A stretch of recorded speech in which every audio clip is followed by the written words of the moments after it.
Baba vanoita zvekunditengera. Ndakati mafuta apera. Vanonitenga mafuta ouya nayo. Vondipimira ndudzi kuti mu 2 liters mune 90 maspoon emuriwo. Taura mambo zvekuti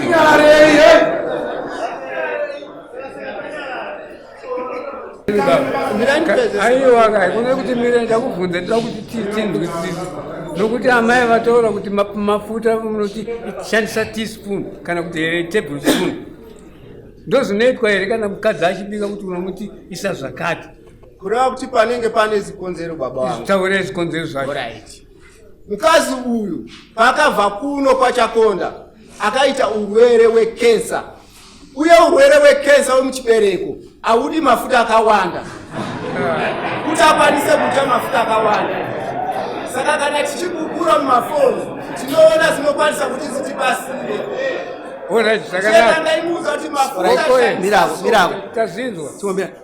Ndakambosvika nemere ndichikudza kuti avanorova mwana wene waya. Ndakambokudzai. Asanda kudzai. Zvavanorova stereki newaya. Uye angu inotaura chirungu ina handina kudzidza. Baba vanoti handina kuenda kuchikoro inini handina kudzidza. Ngavadzise wawo mwana. Ladies and gentlemen, I trust that you are enjoying these programs, Matare, Emanzi Mambo. And I want to extend my gratitude to Chief Bushu, who afforded us this opportunity to shoot my proceedings at Kuitika Imomo.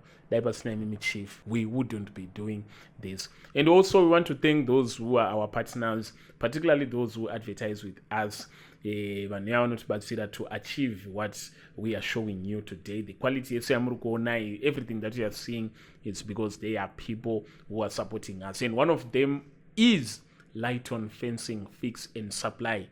This young gentleman is actually a treasure to us because he has been with us for quite a long time and he supports us through thick and thin. And when the business, Rawore Fencing, can wango funga anything that is got to do with my fence. Wango funga that a fence, whether it's rural level, residential, commercial, industrial, whatever you can think of. This is your one-stop shop. Lighton Fencing, Fix and Supply. Contact them on the numbers that are showing on the screen and you'll be good to go. Anytime at different types of my fence, so don't hesitate kuanzwa and then wanokitra squibidi namaonswene. Anyway, let us watch this video proceeding. Timboona kuti nyaya ya Milanzi, nyaya ya chimwene varugunzi vanoverengera munhu va teaspoon emafuta kuti zvakamira sei.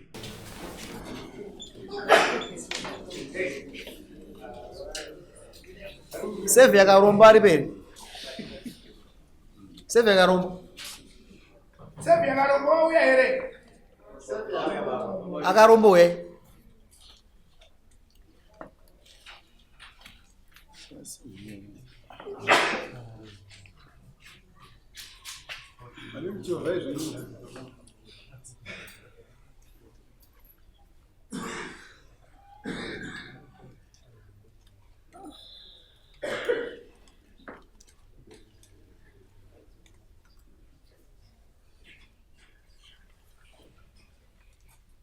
Ndakutadza kunzwisa mukuru mangu ndiconfuse because nyaya yangu ndandaisiya iri pakanaka. Ndakumangundipa ndikushaya makanyorera fail to attend court, fail to attend. Inini muno mwini musoro wangu ikompyuta baba. Sasa zvamangu ndinyorera izvo ndo ndarasika mainda. Kadzokera mashure. Pandokuna kubudzai pandikasira. Musoro wangu wakavhurika zvokuti indotenda Mwari nezvo ndo wisdom dzacho ndofunga. Ndaka ipapo Mwari akandindozinamata injero izvozvo.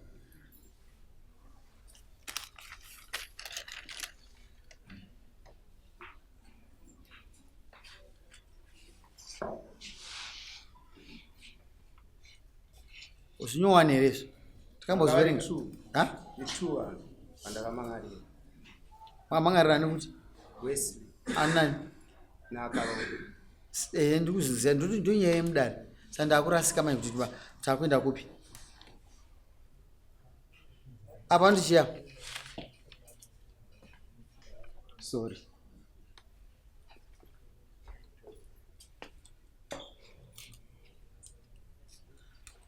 Tine dambudziko rimwe chete but anyway nyaya yetofunga kuitaura nai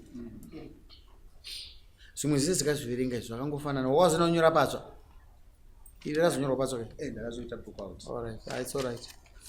Alright, takasira tuna save yakarombo maererano nekufona kwaita kuna amai kuti vanozorapa vachida kubvisa vakarombo taida mwana wenyu ari akubasa angachiziva iro nasane nyaya angachiziva sati akuendera mberi ndimakamumirira munofanira kuimirira haina zvakawanda zvainazvo inyaya iripo inofanira kumirirwa nababa. Besides that inofanira kumirirwa nini. Kanditaurire nyaya akarombo garai ipapo ini ndindataura kuti garai ipapo kasi kana maada kupikisa musumuka muenda mabuda munyika medu. Choice ndenyu ngaubuda chigara ipapo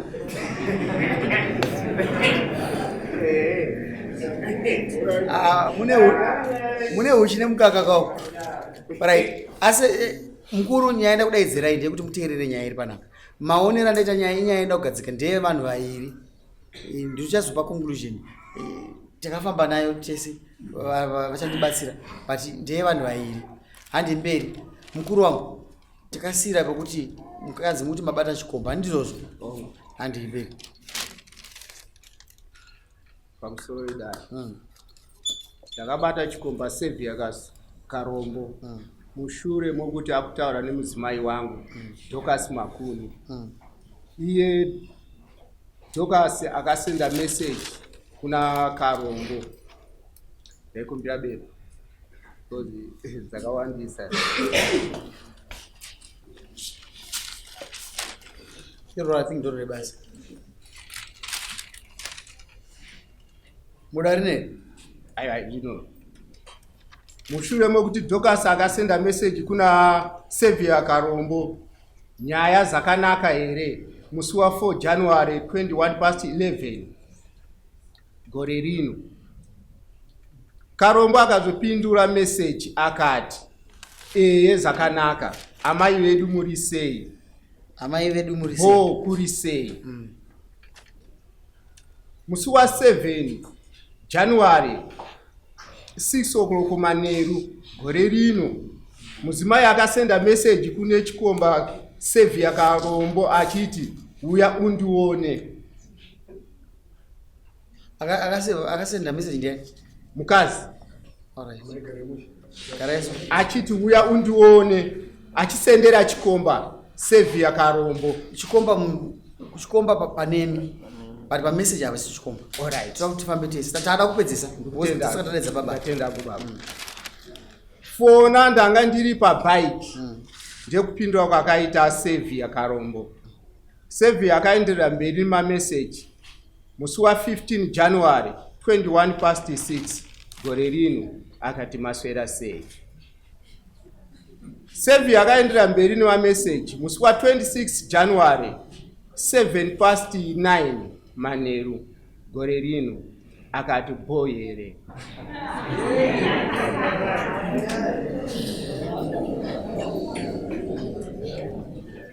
Amai vakazofonera musi wa 26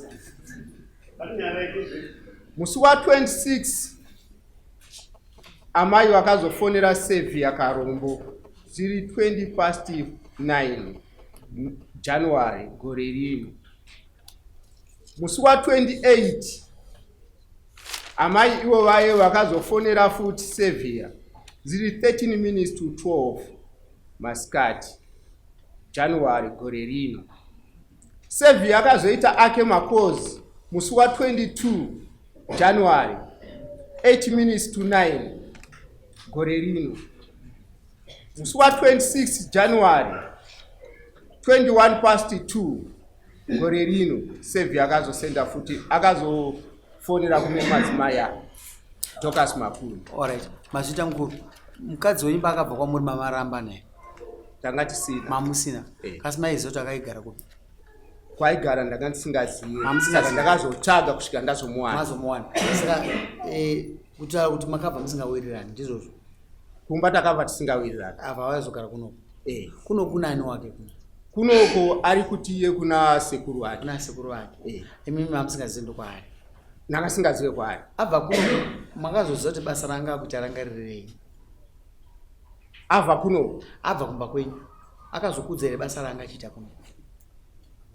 Abva kumba. Pamakamuwana. Makazoziva kuti aita basa rei. Alright, aibika sadza. Aibika sadza. Saviour uyu nemukadzi kumba kwenyu ukama hwavo ukapinda papi? Ndichizotaura naamai. Pindirai mubvunzo. Saviour nemukadzi wenyu ukama hwavo wakapinda papi? Wakapinda pakudanana. Pakudanana. Ndoza munofunga. Munoziva here kuti Saviour nemukadzi uyu vaishanda vese vachibika sadza vese? Bongo. Ndokutaura kwakaita. Munoziva here kuti vanhu ava vakanga vakaemployiwa nemukadzi vanonzi amai ani? Iwe? Ambuya wese. Uyu aibika sadza.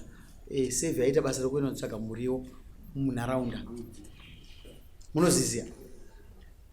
Bongo ndokutaura kwakaita. Ndokuziva. Ndinotsvaga nyaya before isati yaita sei. Ndakanga ndisina information yakakwana. Ndakada kungoita mambo chiti anongouya munzvimbo achingoti ndaizvozvo mhosva yako zvinondinetsa. Munoziva here kuti uyu paakasvika pabasa angotaura ndinonzi amai Maulani but anotaura ndiri Karoro. Munozviziva here? Handisi. Zvakabva zvavhura gepi rokuti akatanga achinzi amai kati madhamu kusvika akunzi uyu. Ndoda kuti munzwisise. Handakuona mashoko erudo. Mapepa ese andaaverenga nditumiridza wandipa ese ndaavhura.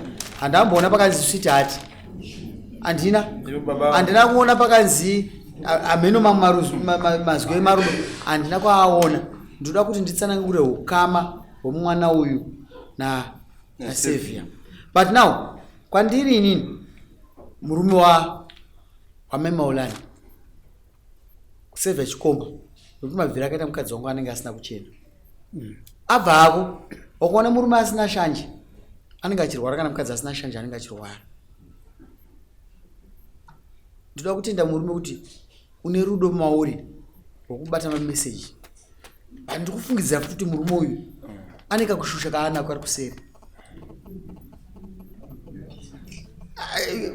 Believe it or not,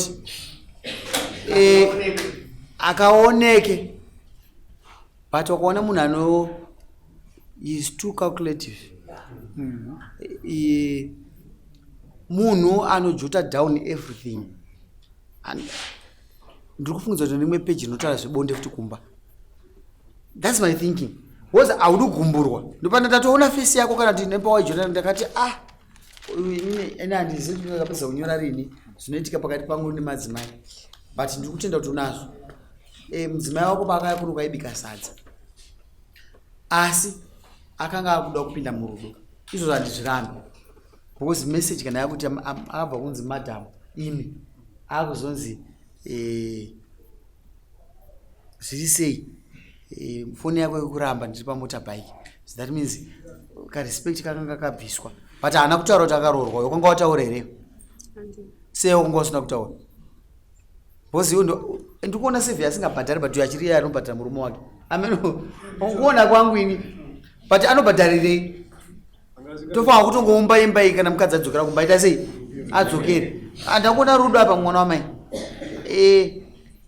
Waine speaker yako iyi? Yes.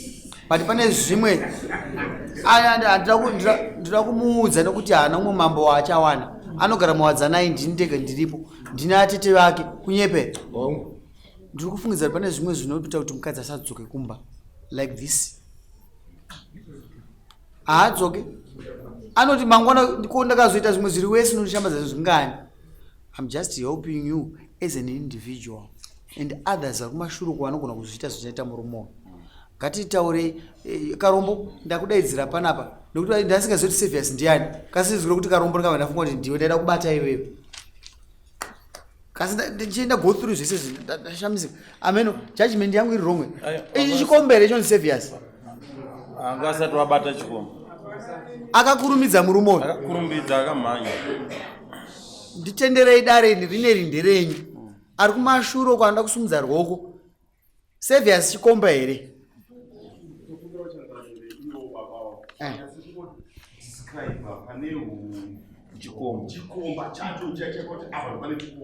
hanzi describe hai chapamuti apa Saviour's chikomba pandiri kutaura kuti Saviour Karombo chikomba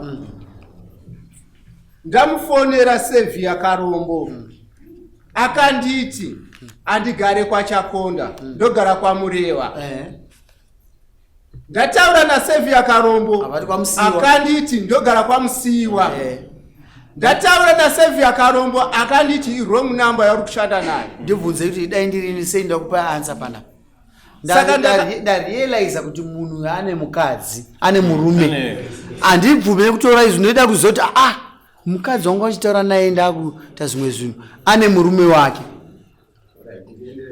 handei ndaenda kwaDombo wechikazi kunomuratidza mameseji aya neaudio yandakatora kuna Karombo vanditi endatora mudzimai wako ndapinda naye muna gogo wake iye akabuda mumba muye haana kuteerera zvese zvandakamushezera kusvika kumba obva arongeza obva auya kuno kwaChakonda kunowanika Saviour waye iye asina kuenda kuna Dombo wangu order ari right murume uyu regai ndimubvunze futi mukadzi wako pawakanga umushaya anga ari maChakonda akatizira kwaChakonda ndizvozvo akati kuna sekuru mawazoziva kuna Saviour's akarongedza futi akazoka kwaChakonda wakafunga kuti akauya kuna Saviour's iye akambokuudza ndatiza ndichienda kwasekuru wangu aiwa pokutanga akati kwaChakonda ndokwandiri kuna sekuru wangu pakutanga akangotiza ubva aenda ndakaita zokutsvaga kusvikira ndazomwana makamuona kupi ndakamuona kwasekuru wake kupi kuno kwaChakonda arongedza akaenda kupi kuna ambuya vake pakarongedza akananga kupi mbiva kushamba pakarongedza akananga kuno kwaChakonda kuna ani kwasekuru wake handizoti apa ndisati ndasvika paari kugara handizoti ari kwaSaviour here kana ari kwasekuru chindibatsire ndiumbe imba yako mani masisas ndikumbira zvishoma ndekuti iye paakabuda mumba kana akaona kuti ini ndina Dombo ati kuenda kuna Dombo wangu ndipo foni yako mukuru imhosva yaSaviour here ndikureva mukadzi imhosva yemukadzi kuti sei iye asingaenda kana kwa Dombo wangu akati inini maonera ndikuita nyaya pamwe maigona kutobhadhirwa nemukadzi asi toda kuumba imba yenyu because mama musati mabata chikomba munamboudzwa weti undokuda kana kuti pamaka naye mukadzi namba dzese ndakakupa namba yemufoni yemurume wako namba dzese dzakasevhwa mufoni memurume wako dzakanzi amainingi vese unovaziva here akambokukumbira here ndoda kusevha manambers aya why so particular about Saviour Karombo mukadzi akwanisa kutaura nemumwe munhu wausingazive usina kubvunza ndikubvunza dare nai dare vanhu vese vatakasevha mafoni medu vanozikana namadzimai edu why so particular about Saviour Karombo usina kubvunza dzimwe nhamba dziri mufoni memukadzi wako vane vamwe vaitaura navo vasiri Saviour Karombo vakawanda ngozi mukadzi kana aenda pabasa apo kuya kuvanhu vese kunoma chako ndotoziva kuti vanhu vanoenda pabasa kubika sada vanhu vasina varume vazhinji vayo plus maifana kumira Saviour tanga ataura nhau dzerudo ndosati kuti makamhanya panyaya musati mabata chi nendachida kumubvunza mubvunzo wangu uri kuti unoziva here kuti shuwa mukadzi wako anga achisenza naSaviour ukubvuma ndiye dzakataurwa namunhu akasenza naSaviour amai vacho vaiva ripeni romuno mokusadza ndochinhu chokutanga icho uri kutenda iwe kuti mudzimai wako aishanda naSaviour zvingashamise here kuwana nhamba dzaSaviour dziri mufoni maadzimai vako kureva kuti hazishamise asi inini kwanga kuri kutanga kuzviona nemameseji aya nekuti foni iyi inogara yakawigwa mubra mukuona nguva dzaanofona idzi dzandati afona zvimwe nguva dzokuti takarara anenge achingotaipa handiti asi uri kunyatsokunzwisisa kuti hazvishamise kuwana nhamba dzeadzimai vako dziri mufoni masevhia because vanhu vanoshanda panzvimbo imwe chete vese. Asi ungatotaura izvino zvimanje kuti handichada kuona nhamba dzasevhia. Asi iwewe manje ndiwe wakatadza kuteera nyaya yako, wakamhanya.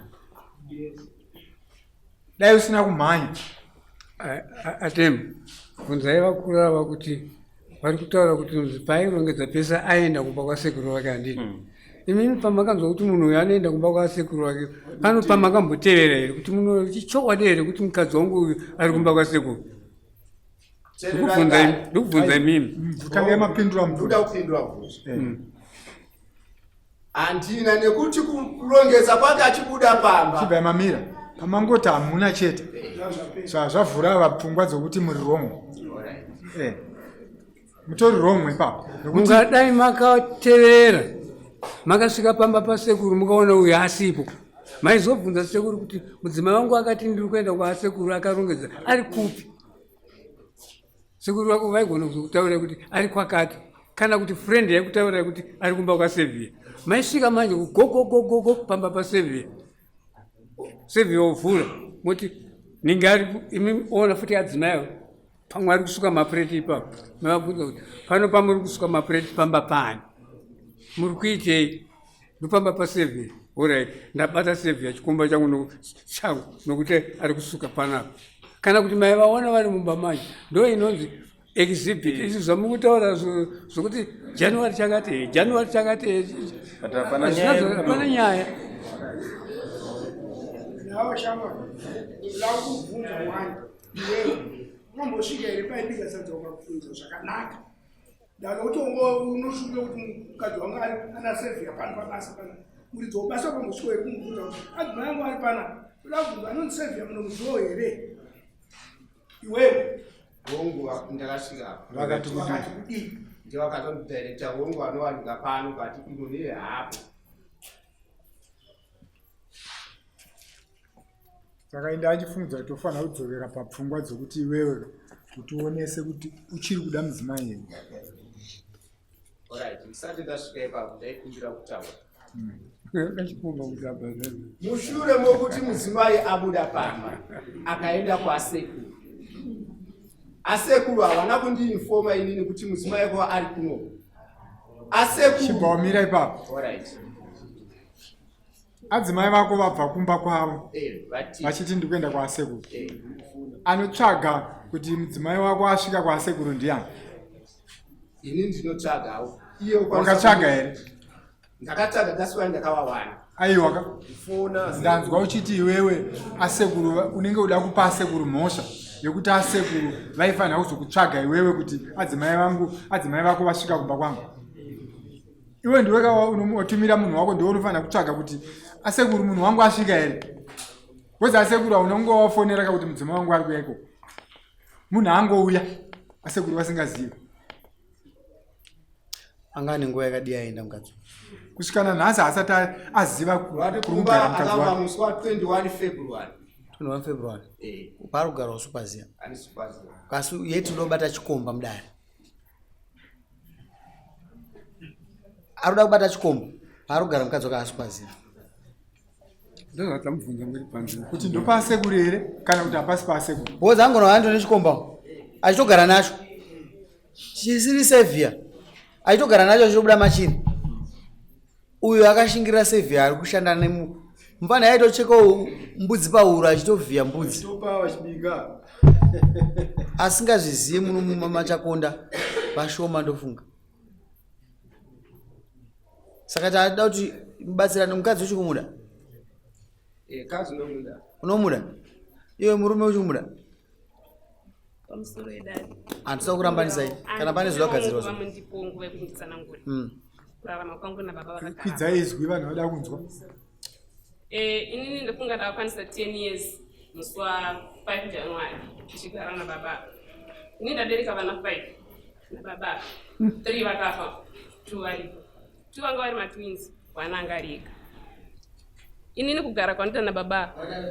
Set of twins tukairi. Ndakabereka matwins ka1. Ka1, right. Apeni.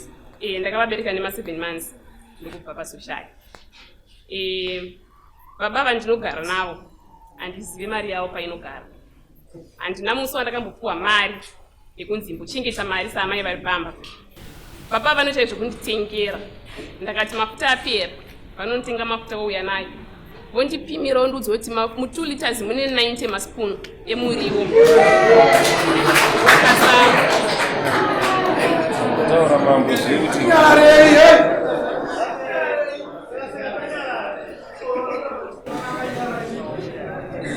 Mafuta akasapedza mwedzi.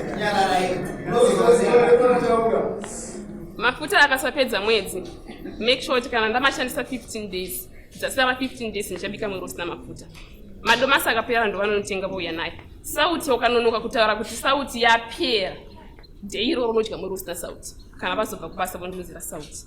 Sipo vanokundikana kunitengera 2 kg yemaki. Vanotenga inonzi iripo toilet cleaner inonhuhwa so. Voti ndatenga 5 liters iyi. Votenga bhari sipo. Vokuudza kuti uchasoka hembe kana ari manepu uchamasoka. Kuseni womuka uchizoerera sipo anenge achena. Maplates anosuka nesipo yabva kutoilet nesipo ichaenda kunogeza. Ndo zvimashanirira magarira nababai vava munoona. Handina musi wandakamboenda kushop kunotenga hembe yangu yekuti ndatenga hembe yekupfeka. Ava vanoenda kunotenga chavari kuda ivo vouya nacho. Pastand patakagara ndakawana nababa vaine stand yavo. Kugara taingoti katinenge tangonetsana vanondiudza kuti stand inoti inini. Ndakatenga stand yangu ndichirara plastic ndichidonge street kids. Vana vangu wandiberekera apa ndo varidzi stand. Iwewe kana zvakazonzi zvazooma zvazonaka sei kana ndakafa kana ndakanzi rambana hauna chako chaunowana pano kunze kwevana vangu. Kana takazorambana vana vangu vanosara pano iwe uchienda kumba kwenyu. Vana vangu vanosara asi inini baba vandina kana stand rakaenda kumba kwedu kunze kwetsvakirai kuno nembonano. Ndomararamira ndana nababa munoona akagara apa. Inini ndine vana vangu. Asi handina mukano kuti ndiwane kana mari kutengera mwana wangu. Ukuona vaburitsa mari tanetsana nawo yevana toendesana kwadombo.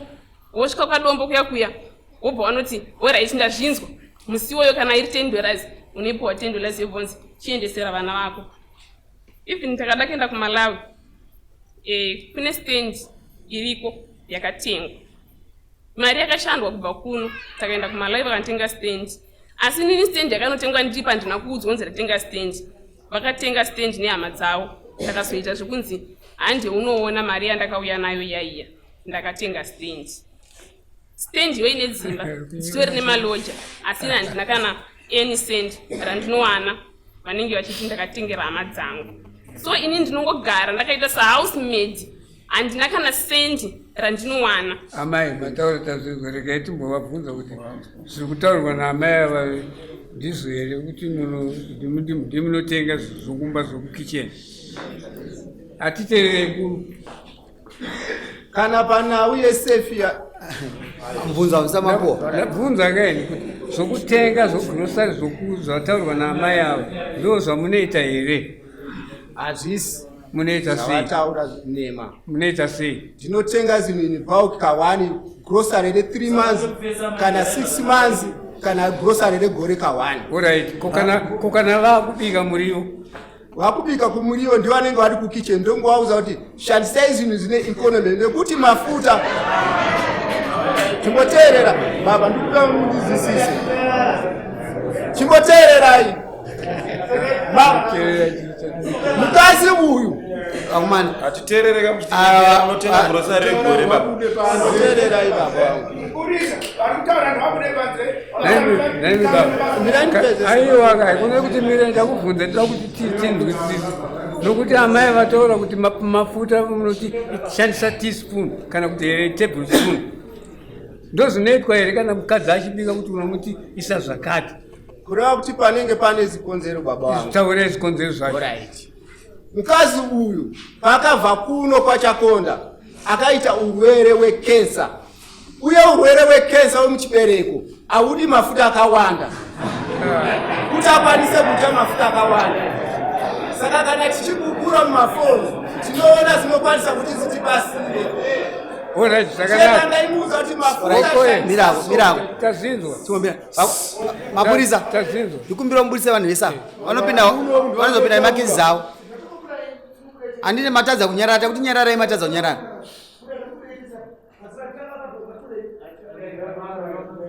Maona manje baba kuti munoshusha kadiki kangoitwa manyora kadiki manyora adzimai venyu futi vari kuti mimi mari dzinyi dzamaisenza zveina adzimai venyu zvakanaka makaenda kunotenga stand kumaravu makavaudza kuti mukadzi wangu mira wakamaudza here kuti ndakuenda kunotenga stand kumaravu kumusha kwedu andina kuwauza tasvika kumalavu makaregerei musati matenga because zvazvinoita kana pano project totanga tawana mari adzimai toita sei torangana kuti toda kuita chakati kana kuri kutenga motikari toti adzimai toda kutenga motikari kwete kuti inini ndinozoenda kunotenga motikari ndouya ndichidhiraivha kuti ona ndauya nemotikari makavaudza here kuti muri kuenda kunotenga mastand kumalawu ndakavauza tichibva kuno tanga sina programu yekutenga stand asi tasvika kumalawi vaiziva matakura mari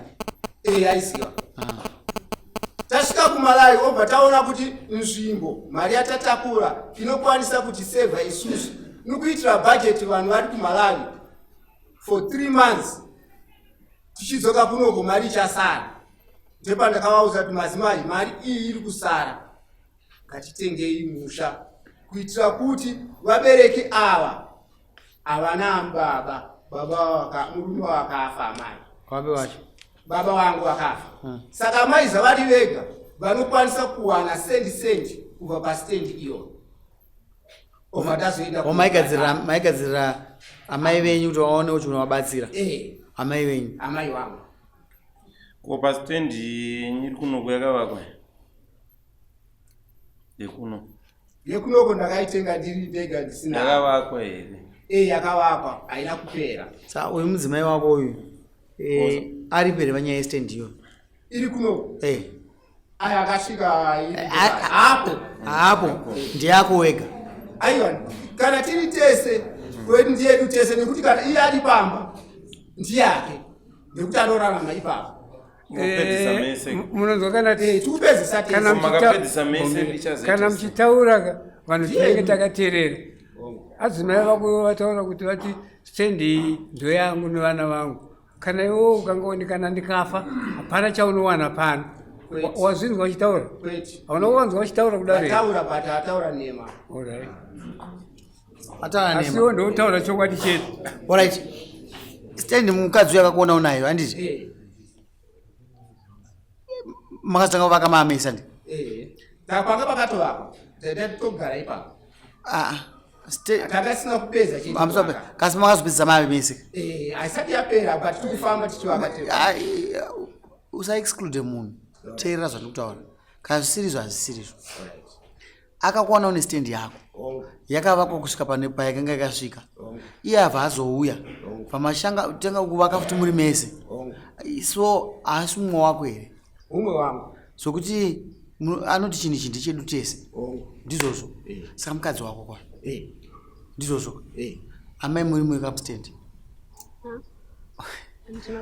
havasisiri mustendi murimo hanzi murimo tedu tese ndizvozvo ndosvaka kutaura nemuromo wako amai pano pandazokatwa nevanhu tiri kuti isusu murume wenyu mamunzwa zvaataura ati ndinoda mukadzi wangu imimi muri kuti kudii inini murume handichada chikonzero zviri kutaurika muno mudare ndezvemuno mudare nekuti nyaya dzekumba kwangu hadzina kutangira muno kuno kwatoi kumagumo kwadzini ndikutaura kuti ndane 10 years ndichagara nababa first time yokuya muno mudare handikunde baba wangu inini zvemurume uyu handichada ndochokwadi chiri pakati pemwoyo wangu inini murume handichada ndiri kurarama nababa vandini inini murume handichada baba havadi vana vangu makaroorwa mune vana venyu saka vati step father alright mari yababa handiione pamba handigarisa amai vepamba vanogara vachindiudza kuti kana wakagara pano uri mwana wangu ndakakuona ndokuona sevapi mwana wavo akagara poto mwana iye makamutarisa kana pandiri inini izvezvi ane 2 months achigara nababa wake ini haana basa nini so vanoti inini ndiri mwana wavo saka inini pakubva zvanhasi zvichienda mberi ndiri kukamba kuita mwana wababa avo ngavatenge kuti mwana wavo festival yeurafiki uyu ane 6 years ndo mwana wavo inini zvemarriage handichada ari right taura akoyo murikaezodzoka mozouya kwamuri nyaya yokurukuru apa ndikufunga kuti nyaya yavaisa kumapeto nyaya yavo nenhorombe kumashure unotarira kuna mukabva vachinzi akabazaasikoro vatinobva radarika 2023 ndakambopindawo munyaya yavo vanhu vana communication murume nemukadzi havaregererani vachengetana madaka nyaya dzirikwanisa nhasi inyaya dzikaita kumashure vasataura vasanoregererana iva mukatobvarapera vanhu vakabvarambana kudai mukadzi akagara kuno murume akazosvika achipotera vakachitora semunyenanisi pakati pavo vakatorana nasekuru vavo tikavayananisa vakata sevaregererana ndobva vadzokerana asi ndovati nyaya dzavakatosera kumashure ndodzimwe dzavakufanana nekuti mukadzi ane zvainyunyutawo kumagariro murume ane zvainyunyutawo tikapata kuti azvigadzirisa pamusana nasekuru vacho saka ndozvoenda pamberi avaregererana taurai baba todzoka mashure kuti akuda kupedza bhozi asati atanga nyaya dzanhasi asabuye mari mudzimai ndaimupa mari achichengeta inenge yawanika pazuva yati inokwanisa kuchengeteka mumba kana isina kuenda kumaorders asi mudzimai anotora mari iyeye oishandisa pandinomubvunza kuti mari ndipo tikwanise kushandisa ndichibudisa bepa ranenge ndichinyora mari zuva rega rega inooneka yakashota femanyorera munoita eya sekunyora kwandoitawo saka ndikamubvunza mudzimai uyu anoramba obva atanga kundirwisa pakauya pacho kuno pachakonda akatobvisa $50 mushoti obva awiga obva andirova akandirova baba Maulani ndaikumbira kuti muone kurova kwandakaita ndikapurida ndauye $50 iyo kuti ndabvunzirei shoti iroro akariti ndikuenda kunoriwacha but akasiya kuseri kwewashing basket haana kuwasha ndatsvaga mari ndikazoiona baba Maulani maita dare rine nderenyu ndikufungidza kuti patasvika pari right inini handakuona nyaya yange reyaServius Karombo. Servius Karombo handakuona ari boyfriend, ndaona ari munhu aishandwa naye although nyaya dzaanza kurerekera mukadzi uyu akanga asina kutaura ndakarova sati takugumira ipapo amai imi mati murume hamuchada inini nyaya makwirira kana musade murume iye zvino muchibuda muno makaoneka mune boyfriend nomukadzi wake chikwirai dare uyu murume uyu anga achimune chikomba ini ndati hapana chikomba mukuru wangu mukadzi uyu tera mukadzi wako kwasekuru munotangira iko kana mapanana gupuro iko moyo mupedzisa munodai wazvinzwa sisi namaurani handikwanisi kuti mutambire gupuro nokuti haisiro nyaya iripo vakarombo endai apa desk apa munosaina mwana wenyu haana respect ndo pangaida kubatirai haana respect namambo haabvume kutongwa nesu musaina ipapa muchaiswa mbudzi dzenyu mbiri dzinodiwa musi wa5 munext dare munomuudza mukomba ndasaina ndinosiya mbudzi dzamambo ani mazvinzwisa tinoda vanhu kuti kana vari munzvimbo ngavatungike nemambo wavanenge vanaye kana muchifunga kuti hamugoneke kana muchifunga kuti hamugoneke todaidza sabhuku wenyu akugare dare ikoko ichidzoka kuno kudare sasarudzai zvamuri kuda kuenda nosainapo mbudzi mbiri dzemwana wenyu kana kuti munogara pasi mutongoma kuti tongwana sabhuku mozouya kwamambo muri kuda zvipi sainai baba tinoda vanhu vanoutsa respect muzvinhu zvedu ina handisidi kunakirwa nokukutongai muno endai mosaina nyama amai endai mosaina pari zvino hamuna boyfriend kasi makanga maada kudiwa ende udzai vanhu kuti ndichine murume kusvika marambana naye musi wa5 mazvinzwaka ende muona mupurisa akaita nyaya yenyavha ita samoni rekuramba murume kana rekudzokerana handizive zvamuchaita baba Maulani kamuda mukadzi wenyu change your attitude attributes zvese zvinomentina unhu wemunhu. Inini ukangotanga kuita zvauri kuita nyange uri mukadzi wangu haundiwane pamba kunyora kuti ndasvika nguva yakati ndazodya chii. Iwe kai Brazi mune zvinhu zvamakatadzirana mafuta mukarovana kudhara munoramba chitoko. Aiwa ndangoni ndikubatsire uchibuda zvakanaka. Enda unochinja izvozvo. Vashoma vakadzi vanoda kutariswa matarisiro auri kuita iwewe. Kana kuchikoro chaiko pane pandaizoramba kupinda lesson yacho nanyaya teacher. If you hate the teacher you hate the subject. If he hates you hamuchadzokera mugumbezi mese. Saka zvizive izvozvo. Chisumuka uende mwanangu. Makuswa samoni namubhadhara kurambana. Musakanganwe speaker. Amena kwazozvitira mwe munhu. Mukadzi ari kuya. All right mwana wamai. Chisumuka yenyama imaura. Pari zvino amai. Uyu murume wanyu svika musa 5.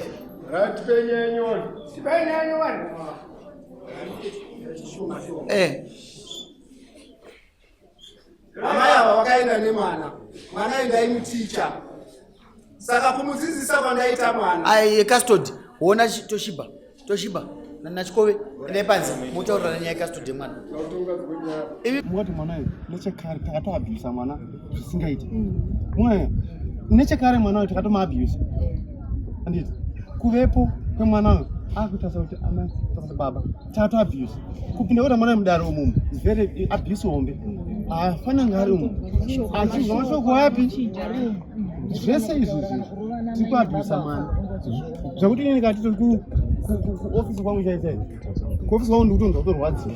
Ukachitokuone munhu ati mutori wasungwa. Chinzwai kuzetera mani. Zore hasha. Nditi. Tere nyanya ndira kuita ere. Makaita. Anditi. Ndakambosvika nemere ndichikudze kuti avanorowa mwana wenyu wai. Ndakambokudzai. Asanda kudzai. Vanorova stereki newaya. Uye angu unotaura chirungu ina handina kudzidza. Baba vanodzi handina kuenda kuchikoro inini handina kudzidza. Ngavadzise wawo mwana. Ndakasangasa nyaya. Sikuti nyaya yatangamira pano. Nyaya custody yevana. Nditi. Nyaya custody yevana. Tikuti mutemo unenge uchiti vana vari pasi pe 18 years vanofanira kugara nani naamai. But zvakuzvita kwakanakira mwana zvichina niti magerero aita amai magariro amakaita nepamagara pari conducive here kumwana. Environment iri conducive here. Kuti kana amai achishanda kati patoti pabhawa anditika toda kuchina mubhawa amai hakuna chinoyemurwa chinodzidzwa pamwe chi but amai achishanda pasadza papesa hamusi mubhawa anditi. But nyaya iri vanhu kuti mutemo dzinofanira mune mwana ichi chikumbo chitana murume wenyu akabhadhara chifizi. But shungu dzoti vana vadzidze dziri very important anditi. Kana zvigana zvakanaka muchoti hazvisvira kuti mwana agare kushamba kuno kwamuri kwacho anditi kune maconditions akanaka here. Munokwanisa here kuti mwana aende pachikoro seshungu dziona baba vachifinansa mwana awana kudzidza. Creation watangira pamaipa 2 years or so anditi. Zvinokwanisika here kuti imimi kwamuri kwacho maconditions amugere ari conducive kuvana. Anokwanisa here kuenda kuchikoro baba vachifinansa zvavo. Anokwanisa kuenda. Zviriko chikoro. Right.